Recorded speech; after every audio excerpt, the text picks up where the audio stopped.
this video related to NIS student for science।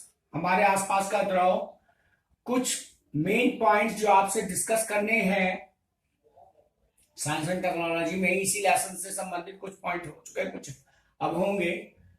पहला सवाल ये उठता है कि ठोस की तुलना में गैस अधिक संपीड्य क्यों है, क्यों उसको अधिक दबाया क्यों जा सकता है।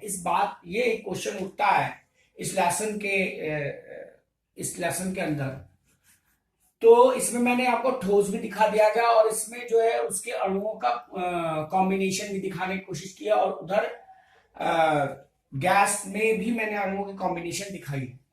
तो इस चित्र को देखने से, इसको दिमाग में रखकर अगर हम इस क्वेश्चन का आंसर इस प्रकार से लिखें कि ठोस में अंतरा आणविक बल, जो अंतरा अणु बल जो है, जो अंतरा अणु के बीच की जो जगह है बहुत अधिक होती है, क्योंकि वो जगह बहुत कम है, इससे उनका बल अधिक होता है, एक दूसरे को खींच के रखने की ताकत ज्यादा होती है, और बल पूर्वक अणुओं को पास लाने पर उनमें विकर्षण बल बनता है, विकर्षण बल बन जाता है। अतः ठोस में संपीड्य नहीं होता है, मतलब उन्हें दबाया नहीं जा सकता। गैस में अंतरा अणु बल बहुत कमजोर होता है, क्योंकि इसके अणु बहुत दूर दूर होते हैं, इसलिए वो उसको आपस में पकड़कर नहीं रख सकते। अतः अणुओं के दाब से पास लाया जा सकता है, इसको दबाकर बहुत ज्यादा आप पास में ला सकते हैं और आसानी से संपीड्य किए जा सकते हैं, माने एक जगह इकट्ठे किए जा सकते हैं। एक क्वेश्चन तो ये हो गया, जो आप चित्रों के द्वारा आसानी से उसको अपने दिमाग में, ब्रेन में उस फिगर को रखकर और उस चीज को आराम से लिख सकते हैं। अगर हम फिगर को ध्यान में रखें तो हम उस चीज को आसानी से अपनी लैंग्वेज में चेंज कर सकते हैं। दूसरा क्वेश्चन ये उठता है, रसोई गैस सिलेंडर, जो हमारा रसोई में जो गैस एलपीजी सिलेंडर होता है, का भंडारण गर्मी और लौ से दूर करना क्यों आवश्यक है। देख रहे हैं कि हमने मैचस्टिक और वायर लिया है और स्पार्किंग की बात कही है कि इसे इससे दूर रखना चाहिए। क्यों रखना चाहिए, ये बात क्यों आती है? क्योंकि इसके आगे आपको एक एनिमेशन दिखाया गया है, उसमें आप देख सकते हैं कि जैसे जैसे तापमान बढ़ेगा तो गैस का जो आयतन वो भी बढ़ने लगता है, जो जिससे सिलेंडर के साइड से वो ज्यादा टकराता है, उससे वो ब्लास्ट कर जाता सिलेंडर, क्योंकि तापमान गैस के आयतन को प्रभावित करता है। तापमान बढ़ने से गैस का आयतन बढ़ जाता है और तेजी से आयतन बढ़ने के कारण विस्फोट हो सकता है, हो जाता है, हो सकता है क्या, हो जाता है। इसीलिए इन्हें इन चीजों से दूर रखा जाता है। अब अगला पॉइंट उठता है, तत्व क्या है, व्हाट इज मैटर, तत्व क्या है। अब देखिए तत्व क्या है, ऑक्सीजन और मैग्नीशियम दो ऐसे पदार्थ है जिनका संगठन उनकी पूरी मात्रा में एक समान होता है, माने ऑक्सीजन में ऑक्सीजन के अणु पाए जाएंगे, मैग्नीशियम में किसी तरह का कोई मिक्सिंग नहीं होता। तत्व द्रव का वो मूल रूप होता है जिसे रासायनिक विधियों में अगर उसके अंदर केमिकल रिएक्शन भी की जाए तो उसमें किसी प्रकार की कोई चेंजेस नहीं आती है, किसी भी तरह का कोई परिवर्तन नहीं आता, रासायनिक विधि के द्वारा अधिक सरल पदार्थों में परिवर्तित नहीं किया जाता। जैसे अगर हम साधारण से ले पानी को अगर हम केमिकल रिएक्शन कराएं तो वो ऑक्सीजन और हाइड्रोजन में टूट जाता है, लेकिन अगर ऑक्सीजन है, मैग्नीशियम है, तांबा है, लोहा है, सोना है, इनमें अगर केमिकल रिएक्शन करें तो इसमें किसी प्रकार का कोई दूसरा तत्व नहीं निकल सकता, अधिक सरल तत्वों में नहीं तोड़ा जा सकता, ये अपने ओरिजिनल फॉर्म में पाए जाते हैं, इसीलिए उसे तत्व कहते हैं।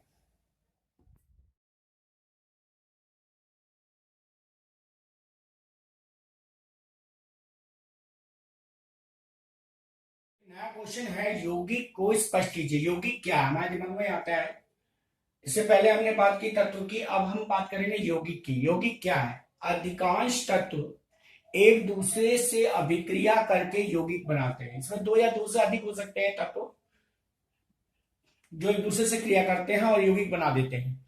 यौगिक वह पदार्थ है जिसमें दो या दो से अधिक भिन्न तत्व रसायनतः माने केमिकली निश्चित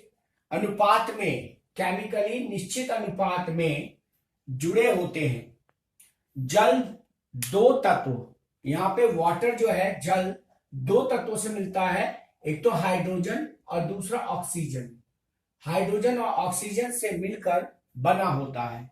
जल के गुण धर्म, यौगिक में एक विशेष बात होती है जो जो जो दो तत्वों से मिलकर बना हुआ। अगर आप देखें, हाइड्रोजन भी गैस है और ऑक्सीजन भी गैस है, दोनों की अलग टेंडेंसी है।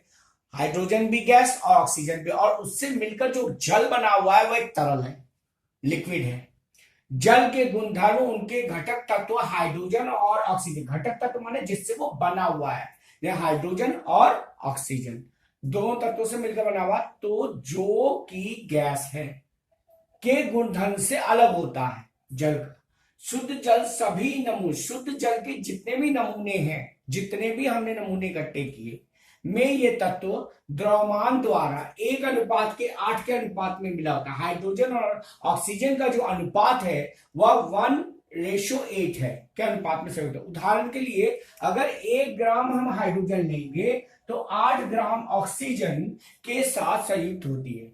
1 ग्राम हाइड्रोजन 8 ग्राम ऑक्सीजन के साथ जब संयुक्त होगी तभी आपका पानी बनेगा। यौगिकों को केवल रासायनिक विधियों के द्वारा, अगर पानी को हमें वापस जो है हाइड्रोजन और ऑक्सीजन में कन्वर्ट करना है तो हम इसको इलेक्ट्रोलाइसिस क्रिया के द्वारा ही अलग कर सकते हैं। तो रासायनिक विधियों के द्वारा उनके शुद्ध घटकों में पृथक किया जाता है कि पानी को वापस हमें हाइड्रोजन और ऑक्सीजन में अगर कन्वर्ट करना है तो हमें रासायनिक क्रिया करनी पड़ेगी। अब दूसरा क्वेश्चन उठता है, विषमांग मिश्रण क्या है? एक होता है हेट्रोजीनियस, एक होता है होमोजीनियस। ये जो विषमांग है ये होमोजीनियस मिक्सचर है। ऐसे मिश्रण जिनमें उसके घटक एक दूसरे के साथ पूरी तरह से मिश्रित नहीं होते हैं। जैसे आपने मड, कीचड़ का पानी देखा होगा, तो मिट्टी नीचे बैठी रहती है, अगर उसे एक मग्गे में इकट्ठा कर लें तो पानी पानी धुंधला पानी ऊपर आ जाता है और मिट्टी नीचे बैठ जाती, गाद नीचे बैठ जाती है और अलग अलग रहते हैं। उसमें गाद अलग दिखाई देगी और पानी अलग दिखाई देगा, हल्के हल्के कण ऊपर, वो विषमांगी मिश्रण कहलाता है। Thank you. आपको ये कुछ पॉइंटों के बारे में मैंने बताया, वो आपको समझ में आ गए होंगे। ये बोर्ड लेवल में भी काफी इंपॉर्टेंट है, ये क्वेश्चन के रूप में आते हैं।